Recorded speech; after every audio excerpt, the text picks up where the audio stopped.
आपण पाहत आहात सुपरफास्ट 24 तास न्यूज, बातम्यांचा खरा वेग। तर आपण आता सध्या दत्तचरणी दत्ताच्या प्रांगणात उभे आहेत। हे जो काही सोहळा आपण पाहतोय तो गेली 7 ते 28 वर्ष रनिंग मध्ये पूर्ण आहेत। या दत्त नगरवासी आणि त्याचबरोबर इथं असणारे पंचक्रोशीत असणारी जी काही नागरिक आहेत, कॉलनीवासी आहेत, त्या सगळ्यांच्या सहभागातून त्यांच्या वर्गणीतून हा सप्ताह साकारला जातो। या ठिकाणी गोंदीकर महाराजांच्या मुखातून 28 वर्ष झालं। अगोदर त्यांचे वडील घ्यायचे सप्ताह, आता त्यांचे चिरंजीव इथं भागवत कथेचं निरूपम सर्वांना सुंदर वाणीतून करत आहेत। आणि आपण जे हे पाहतोय या ठिकाणी बाळगोपाळापासून लहान पोरापासून छोटे मोठे सगळी मंडळी या सोहळ्यामध्ये सामील आहेत।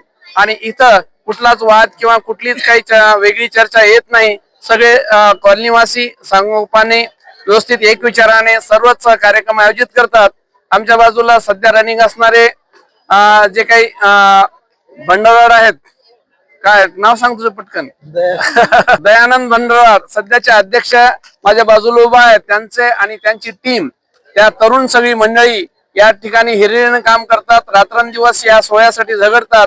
आणि आता हा जो 1:30 वाजताचा महाप्रसाद सुरू झालेला आहे, संध्याकाळी 7 वाजेपर्यंत जवळपास 8-10 हजार लोक प्रसाद घेऊन जातात आणि ते अगदी आनंदाने जातात। सर्वांच्या प्रतिक्रिया या ठिकाणी चांगल्या आहेत आणि दत्तचरणी प्रार्थना करेल की दयानंदची टीम अशीच काम करत राहील आणि कॉलनीवासी सगळे त्यांना सहकार्य करतील आणि हा सोहळा आनंदाचा वर्षानुवर्ष दत्ताच्या चरणी समर्पित राहील आणि सुखासमाधानाने पुढे जाईल।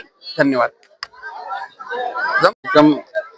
दरवर्षीप्रमाणे आयोजित होत असतो आणि या दत्त जयंतीच्या निमित्ताने सर्व नागरिकांना, नगरवासियांना आमच्या ऊर्जा प्राप्त होते आणि ते वर्षभर सुंदर कार्य करतात। आणि हा कार्यक्रम आज दिवसभर चालू राहील आणि हा एक वार्षिक उत्सव आमचा असतो दत्तात्रयाचा। धन्यवाद।